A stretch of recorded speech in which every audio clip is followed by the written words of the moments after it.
Joining me now to dive deeper into this incredible story, he's the CEO and founder of OpenTheBooks.com. Let's welcome him back to the program, the boss man, Adam Andrzejewski. Adam, thank you so much, by the way, for tracking down our cash, although every time you do and you come on, it makes me so mad that I want to stop paying my taxes forever. But go ahead, break down some more of this ridiculous cash we're sending over to study frickin' cats on a treadmill. Well, we shouldn't be borrowing money from China to pay China. That actually makes no sense. So the auditors on the Joni Ernst team, the U.S. Senator from Iowa, and our auditors at OpenTheBooks.com, we dug into not only the direct payments, but the second, third, and fourth tier subgrants, U.S. taxpayer dollars flowing into these two adversarial countries. And, the best example, Dan, is from the Wuhan Institute of Virology. We found more federal money than anybody knew about before. We found new projects, but we can't find the amount of U.S. taxpayer money flowing to them. Then we found new projects that had never been disclosed before. And one of those projects that has been hiding out in broad sunshine on a U.S. transparency portal has had no media attention.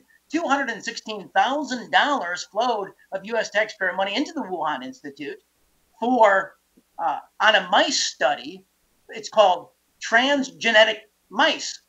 What is a transgenic mouse? Is you take human DNA, you insert it into the mouse's DNA, and you test viruses on that mouse. I think that's very material to the conversation regarding U.S. taxpayer funding of the Wuhan Institute. You think? Not to mention, since that's the lab that all signals point to releasing COVID, whether it was accidental or on purpose, I don't know why the hell even one penny's still going to that lab. They killed millions of people with this thing around the globe. We found federal agencies dedicated to foreign aid, not healthcare. This is not the National Institutes of Health. This is USAID, a foreign aid agency of the federal government. They put $1.1 million into the Wuhan Institute for a project to identify known and unknown viruses in wildlife, and then to test those viruses to see if they could jump to the human species.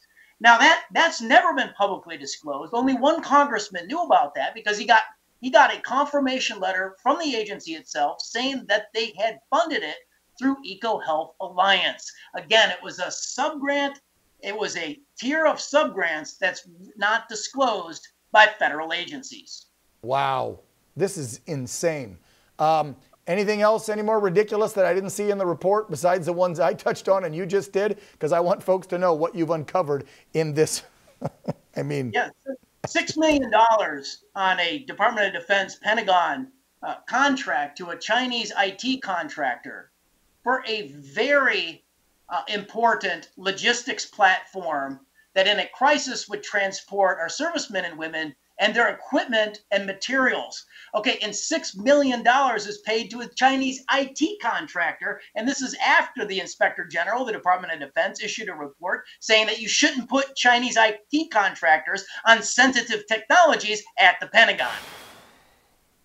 So as I've always said, we've got the B team folks running the federal government. It's not the A team.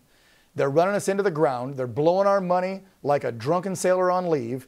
And if we didn't have folks at OpenTheBooks.com, people, you wouldn't know about how they're wasting it. Fire up the emails and phone calls, get a hold of your representatives and your senators, and raise holy hell. And we're going to discuss more about what you uncovered tomorrow with our two guests, Congressman Stubbe and Congressman Norman. Adam, as always, thank you, man, for the hard work. As soon as you got the next one, tracking our cash, come back on and give us the bad news. Appreciate you. Sounds good, Dan. Thank you for the platform.